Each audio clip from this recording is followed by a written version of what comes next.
बिस्मिल्लाहिर्रहमानिर्रहीम। अस्सलाम वालेकुम स्टूडेंट्स। आज हम देखेंगे कि हमारे पास व्यू इंजन क्या होता है ASP.NET MVC में। तो बेसिकली व्यू इंजन की अगर डेफिनेशन देखें तो यहाँ से बहुत क्लियर है। View engine is use to convert HTML plus programming language to pure HTML। यानी कि हमारा व्यू इंजन रिस्पॉन्सिबल होता है कि हमारे HTML और C# के कोड, क्योंकि हम लैंग्वेज यूज़ कर रहे हैं यहाँ पे MVC 5 में C#।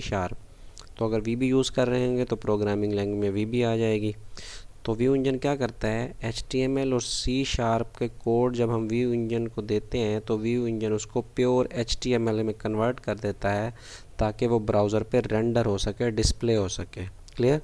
देखिए यहाँ पे व्यू लिखा हुआ है, view engine is responsible for rendering the view into HTML form to the browser. यानी कि हमारे व्यूज़ को रेंडर करवाना, डिस्प्ले करवाना, ये किसका काम है, व्यू इंजन का काम है। अब अगर ASP.NET MVC की बात करें तो इसमें दो तरह के व्यू इंजन होते हैं। अब मैं आपको वर्चुअल वाइट बोर्ड पर समझाता हूँ।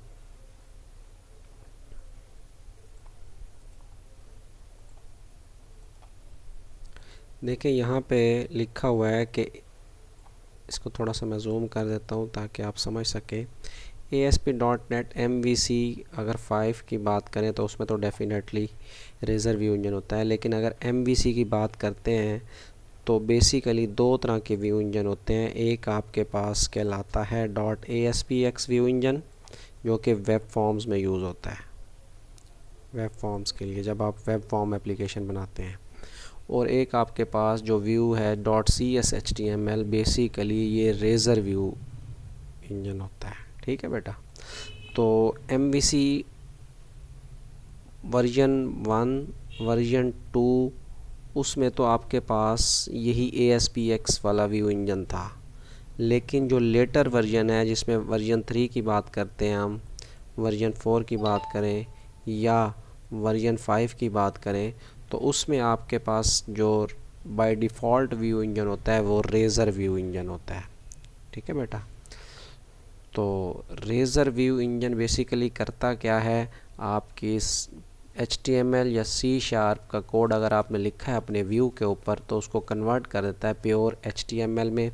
और MVC 5 की अगर मैं बात करूं तो वहाँ पे अगर आप रेजर सिंटैक्स को यूज़ कर रहे हैं तो रेजर सिंटैक्स के लिए जो सिंबल यूज़ होता है वो होता है @। ये बेसिकली एक सिंबल है जो कि रेजर सिंटैक्स को डिनोट करता है। कौन सा सिंबल है, @ सिंबल। ठीक है बेटा। तो इसमें फर्दर देखें, यहाँ लिखा हुआ है रेजर की डेफिनेशन कि MVC 3 के बाद जितने भी वर्जन्स आए उनमें यह डिफ़ॉल्ट जो व्यू इंजन होता है वो रेजर व्यू इंजन ही होता है। ठीक है बेटा। तो इसकी ज़रूरत क्यों पेश आई, जब इससे पहले ASP.NET MVC वाला व्यू इंजन यूज़ कर रहे थे मुख्तलिफ प्रोग्रामर्स, तो इसके सिंटैक्स जो था वो काफ़ी डिफ़िकल्ट था और वहाँ पे कोड डुप्लिकेशन भी बहुत ज़्यादा थी। तो माइक्रोसॉफ्ट ने क्या किया, एक लाइट वेट और एक क्लीन वे प्रोवाइड किया ताकि आप के व्यूज़ सिंपल रहें और सिंटैक्स भी आसान हो जाए। उसके लिए फिर उन्होंने इंट्रोड्यूस करवाया रेजर व्यू इंजन। और इसके लिए जो हम कोड लिखते हैं वो बेसिकली रेजर सिंटैक्स कहलाता है। तो यहाँ से आप इसको थ्योरी रीड कर सकते हैं। इसमें से अगर आप कोई डिफ़िकल्टी फील करें तो वो आप मुझसे पूछ सकते हैं। तो रेजर व्यू इंजन को यूज़ करने का फ़ायदा ये है कि विजुअल स्टूडियो में ये आपको इंटेलिजेंस प्रोवाइड करता है। अभी मैं इसकी प्रैक्टिकल एग्जांपल आपको करवाऊंगा।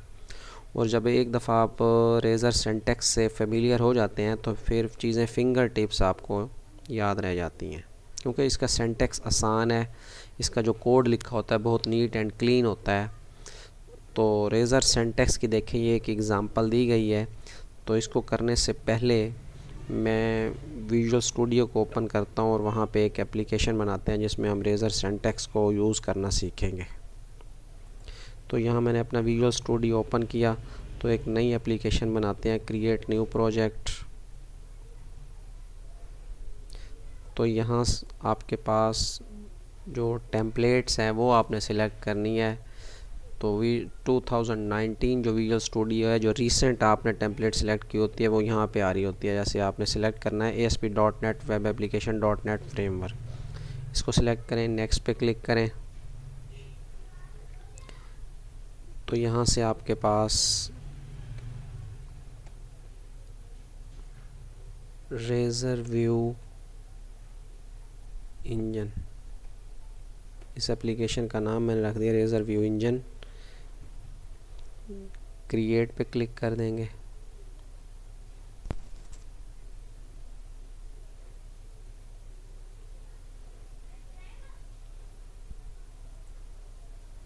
उसके बाद हम यहाँ से एम्प्टी सिलेक्ट करते हैं, एम्प्टी प्रोजेक्ट, और MVC का रेफरेंस दे देते हैं। उसके बाद क्रिएट पे क्लिक करें। तो ये एक आपके पास डिफ़ॉल्ट एम्प्टी MVC एप्लीकेशन बन चुकी है। तो इसमें क्या करते हैं, सबसे पहले एप्लीकेशन ताकि हमारी एग्जीक्यूट हो सके हम एक कंट्रोलर ऐड कर लेते हैं। तो कंट्रोलर कैसे ऐड करना है, आपने कंट्रोलर के ऊपर राइट क्लिक करना है,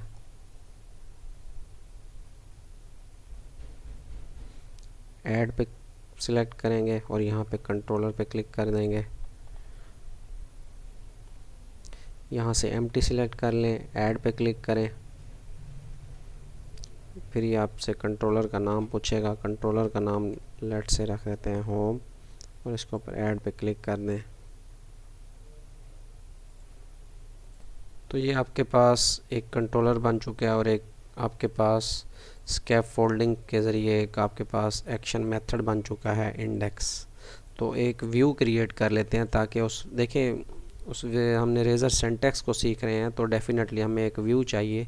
तो हम एक व्यू क्रिएट कर लेते हैं। व्यू कैसे क्रिएट करना है, इंडेक्स के ऊपर राइट क्लिक करना है, ऐड व्यू को सिलेक्ट करना है, यहाँ से MVC5 व्यू को सिलेक्ट करें, ऐड पे क्लिक करें।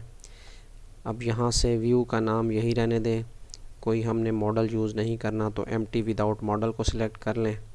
लेआउट पेज अगर सिलेक्ट करना है तो चेक कर दें आप, दैन ऐड पे क्लिक कर दें। तो एक आपके पास व्यू क्रिएट हो जाएगा जिसका नाम है इंडेक्स, और डेफिनेटली वो एक लेआउट फाइल को भी यूज़ करेगा। तो हम इसमें देखते हैं कि व्यू में हम रेज़र सिंटैक्स को किस तरह यूज़ करते हैं, उसको लिखते किस तरह हैं। देखें थोड़ा सा हम थ्योरेटिकल पार्ट पे आते हैं। आप देखें रेज़र सिंटैक्स को आपने अगर मल्टीपल लाइंस पर लिखना है तो आप लिखेंगे @ फिर करली ब्रैकेट्स में आपने ये कोड लिखना है। जैसे कि एक स्ट्रिंग ऑफ अरेज बनाई गई है, तो चलें इसी को ही हम कॉपी कर लेते हैं ताकि हमारा टाइम बच जाएगा।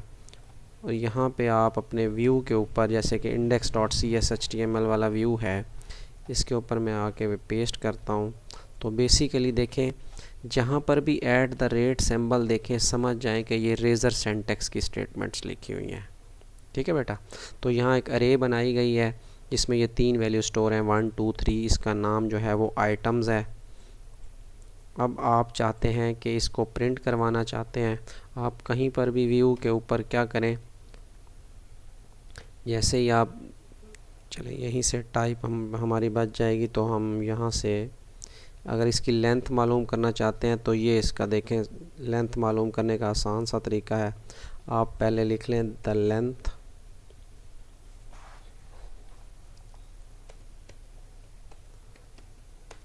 ऑफ अरे इज़, इसको बेशक अगर आप H1 में लिखना चाहते हैं हेडिंग में तो आप H1 में लिख दें, ये आपका सिंपल टेक्स्ट है। तो यहाँ से मैं इसको कट कर देता हूँ, इस H1 के टैग में लिख देते हैं। और यहाँ से आप अरे की लेंथ अगर प्रिंट करवानी है तो रेज़र सिंटैक्स का आपने यूज़ करना है @ फिर अरे का नाम क्या है, आइटम्स। जैसे ही आप डॉट लगाएंगे तो देखें रेज़र सिंटैक्स इंटेलिसेंस को सपोर्ट करता है। तो इसके जितने भी बिल्ट इन मेथड्स हैं या प्रॉपर्टीज़ हैं वो यहाँ से आप उनको यूज़ कर सकते हैं। तो यहाँ से मैं अरे की लेंथ मालूम करना चाहता हूँ, तो उसके में एक प्रॉपर्टी है लेंथ, उसको सिलेक्ट कर देता हूँ।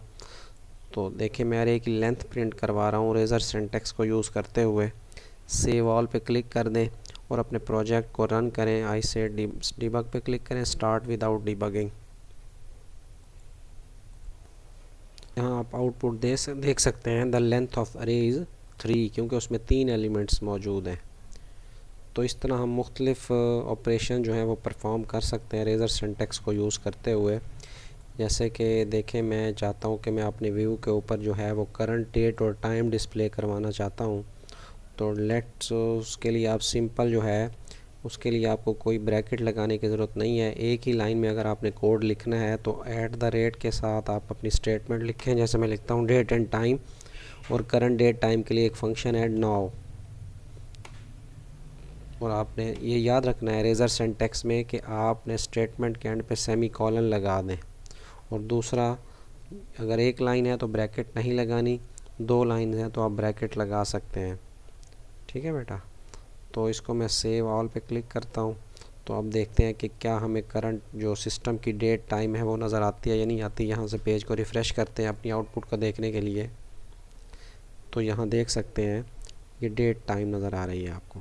अब एक बात मैंने और बताई है व्यू इंजन में, कि व्यू इंजन में सी शार्प का कोड आपको नज़र नहीं आता, किसी भी प्रोग्रामिंग लैंग्वेज का कोड नज़र नहीं आता, बल्कि प्योर HTML नज़र आती है। इस चीज़ को वेरीफाई करते हैं। यहाँ आप राइट क्लिक करें और इंस्पेक्ट पे क्लिक करें। तो जैसे ही आप इंस्पेक्ट पे क्लिक करेंगे तो इसकी जो इंस्पेक्शन विंडो है ब्राउज़र की वो ओपन हो जाएगी। तो वहाँ से आप देखें, इसको मैं एक्सपेंड करता हूँ। देखें यहाँ आपको कोई सी शार्प का कोड नज़र नहीं आ रहा। देखें आपको टाइम सिर्फ नज़र आ रहा है। आपको जो मैंने फंक्शन यूज़ किया है डेट टाइम, वो नज़र नहीं आ रहा फंक्शन। इट मीन्स के हमारा जो व्यू इंजन है उसने क्या किया है, हमारे सी शार्प के कोड को भी प्रॉपर जो है प्योर HTML में कन्वर्ट कर दिया है। ठीक है। तो इस तरह मैंने जो बात बताई थी मैंने उसको साबित भी कर दी है। तो इस तरह जो भी मोस्टली जो रेजर सिंटैक्स है वो सी शार्प के सिंटैक्स की तरह ही है, जैसे आप सी शार्प में लिखते हैं कि सेमी कॉलन लगाना है, इसमें भी ऐसे ही करना है। अब अगर मैं अपने यहाँ पे इसकी मज़ीद थ्योरेटिकल चीज़ें ओपन करता हूँ तो देखें, ये आप सिंगल स्टेटमेंट है तो कोई ब्रैकेट नहीं लगानी। अगर मल्टीपल स्टेटमेंट्स हैं तो आप वो ब्रैकेट्स में लिखेंगे, और हर स्टेटमेंट के एंड पे आपने सेमी कॉलन लगाना है। ठीक है बेटा। तो जैसे आप यहाँ पे देख सकते हैं कि एक ही लाइन में मैंने कोड लिखना है, at the rate date time dot now में लिखा तो वो प्रिंट हो जाएगा। तो इसका सिंटैक्स जो है वो सी शार्प की तरह ही है। तो इसकी बाकी एग्जांपल्स आप यहाँ नोट से देख के कर सकते हैं। जैसे आपने कमेंट्स लगाने हैं, सी शार्प में भी single line comments double slash से लगाते थे, यहाँ पर भी वैसे ही है। Multi line comments slash asterisk, उसमें कमेंट्स लिखते हैं फिर स्टैरिक स्लैश। तो रेजर सिंटैक्स में भी बिल्कुल वैसा ही सिंटैक्स है। तो आप इस तरह की मुख्तलिफ जो है एग्ज़ाम्पल्स उसको यूज़ कर सकते हैं। और ये बड़ी इंपॉर्टेंट बात है, एस्केप सीक्वेंसेस रेजर सिंटैक्स में क्या होते हैं। यहाँ पे सिर्फ ये बताया गया है कि अगर आप इसको इस तरह प्रिंट करवाना चाहते हैं, एट द रेट यानी कि ट्विटर का अकाउंट का नाम डिस्प्ले करवाना चाहते हैं, तो आपको दो दफ़ा एट द रेट लगाना पड़ेगा। एक दफ़ा एट द रेट लगाएंगे रेजर सिंटैक्स का जो हिस्सा है, और दूसरा एट द रेट लगाएंगे जो प्रिंट करवाएगा इसको। तो देखें, अगर आप ये सिंगल लिखते हैं एट द रेट, और अगर आप प्रोग्राम को एग्जीक्यूट करें तो आपको कंपाइलेशन एरर आएगा। तो आपने कैसे यूज़ करना है, दो दफ़ा एट द रेट लगाना है। एक दफ़ा ये रेजर सिंटैक्स का हिस्सा यानी कि जो एस्केप सीक्वेंस जो आप यूज़ कर रहे हैं, और दूसरी जो एट द रेट आप प्रिंट करवाना चाह रहे हैं, तो फिर आप अपने ट्विटर अकाउंट को इस तरह प्रिंट करवा सकते हैं। तो ये रेजर व्यू इंजन है बेसिकली, इसमें हम रेजर सिंटैक्स यूज़ करते हैं, और रेजर सिंटैक्स बिल्कुल सी शार्प के सिंटैक्स से सिमिलर है। अगर आप सी शार्प के सिंटैक्स से वाकिफ़ हैं तो रेजर सिंटैक्स को भी सीखने में ज़्यादा प्रॉब्लम नहीं होगी। आप इसमें सिमिलरली इफ़ एल्स स्टेटमेंट्स को भी यूज़ कर सकते हैं, जैसे कि मैं आपको दिखाता हूँ।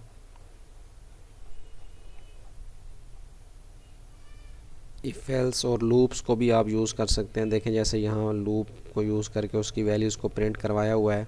चलें इसकी वैल्यू को प्रिंट करवाते हैं हम। अपने यहाँ पे अरे जो हमारी बनी हुई है, वैल्यूज़ को कैसे प्रिंट करवाना है, आप लिखेंगे एट द रेट। जैसे ही आप फॉर ईच लिखेंगे उसके बाद आपने टैब प्रेस करनी है तो ख़ुद ब खुद सिंटैक्स लिख देगा वो विजुअल स्टूडियो जो है। देखिए सिंटैक्स लिख दिया। तो यहाँ पे आपने अरे का नाम लिखना है, जहाँ पे कलेक्शन का नाम लिखा होता है। तो हमारी अरे का नाम है आइटम्स। आइटम्स, और देखें यहाँ इसको हम लिस्ट में प्रिंट करवा देते हैं li टैग में। तो आप अपनी HTML और रेज़र सिंटैक्स को बड़ी आसानी से लिख सकते हैं। जहाँ पे आपको रेज़र सिंटैक्स की ज़रूरत है @ लगा दें, अगर आपने कोई टैग यूज़ करना है तो उस टैग को लिख लें। इट मीन्स के switching between markup language and C# and razor syntax is very easy. ठीक है, रेज़र सिंटैक्स और मार्कअप लैंग्वेज में जो स्विचिंग है वो बहुत आसान है। तो यहाँ मैं उस रे की वैल्यूज़ को प्रिंट करवाने के लिए लिखता हूँ @ और सिंपली आपने जो आइटम का वेरिएबल है उसको करवा रहे हैं प्रिंट, तो वो लिख लें, सेमीकोलन लगाएं, यहाँ सेव ऑल पे क्लिक करें, जाके अपने पेज को रिफ़्रेश करते हैं हम, तो देख सकते हैं 1 2 3 जो अरे के एलिमेंट्स हैं वो आपने प्रिंट करवा दिए अपने पेज के ऊपर। तो आप लूप्स को इस तरह, जो आपके जो दूसरे जो हैं डिसीजन मेकिंग स्ट्रक्चर्स हैं, इफ़ एल्स हैं, मल्टीपल इफ़ एल्स हैं, स्विच स्टेटमेंट्स हैं, उन तमाम को आप रेज़र सिंटैक्स को यूज़ करते हुए यूज़ कर सकते हैं। तो इसमें आप प्रैक्टिस करें, अगर इसमें कोई प्रॉब्लम हो तो आप मुझसे पूछ सकते हैं। तो आज के लिए इतना ही, नेक्स्ट फिर और टॉपिक के साथ मैं आपको वीडियो सेंड करूँगा। थैंक यू, अल्लाह हाफ़िज़।